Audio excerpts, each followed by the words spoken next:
পরপর সেনাপ্রধান এবং অন্তর্বর্তী সরকার প্রধানের ঘোষণায় নির্বাচন নিয়ে স্পষ্ট ধারণা এসেছে। স্পষ্ট দিন তারিখের কথা না এলেও সংশয় কেটেছে, তবে এখনো কোনো প্রতিক্রিয়া নেই রাজনৈতিক দলগুলোর। আওয়ামী লীগ সরকারের আমলে ২০১৪ সাল থেকে জাতীয় বা স্থানীয় পর্যায়ে কোনো নির্বাচনে ভোট দিতে পারেননি সাধারণ মানুষ। এমনকি দিনের ভোট রাতে হবার নজিরও ছিল। গেল ৫ আগস্ট হাসিনার পতনের পর ডক্টর মোহাম্মদ ইউনূসের নেতৃত্বে গঠন হয় অন্তর্বর্তী সরকার। তারা ঘোষণা দেন আগে সংস্কার পরে নির্বাচন। অবশ্য ভোট নিয়ে নতুন সরকার কোনো প্রশ্নবাণে জর্জরিত হননি। তবে ভোট কবে হবে এমন প্রশ্ন ছিল সর্বত্র।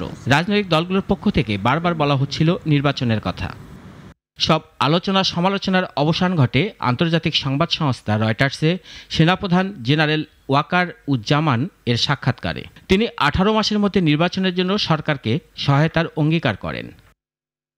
এর পরপরই অন্তর্বর্তী সরকার প্রধান নিউ ইয়র্কে IMF এর ব্যবস্থাপনা পরিচালক ক্রিস্টালিনা জর্জিয়েভার সাথে সাইডলাইনে বৈঠকে বলেন, সংস্কার শেষে নতুন ভোটার তালিকা প্রকাশ হলেই আসবে ভোটের তারিখ।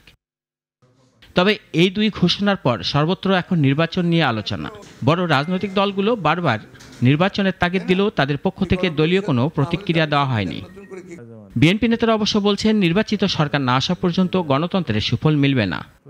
যত দ্রুত সম্ভব একটি নির্বাচিত রাজনৈতিক সরকার ক্ষমতায় আসা উচিত এবং একটি সংসদ নির্বাচনের মধ্য দিয়ে সেটা সম্ভব।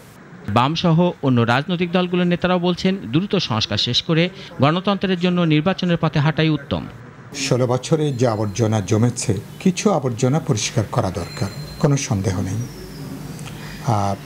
তো সে আবর্জনা পরিষ্কার করবেন যাতে একটা অবাধ, নিরপেক্ষ, বিশ্বাসযোগ্য নির্বাচন নিশ্চিত করা যায়। ভোটের নির্দিষ্ট কোনো সময় উল্লেখ না করা হলেও নির্বাচন নিয়ে রাজনৈতিকদের মধ্যে ইতিবাচক প্রভাব ফেলেছে সেনাপ্রধান ও সরকার প্রধানের এমন ঘোষণা। রাশেদুল কাদির, নাগরিক, ঢাকা।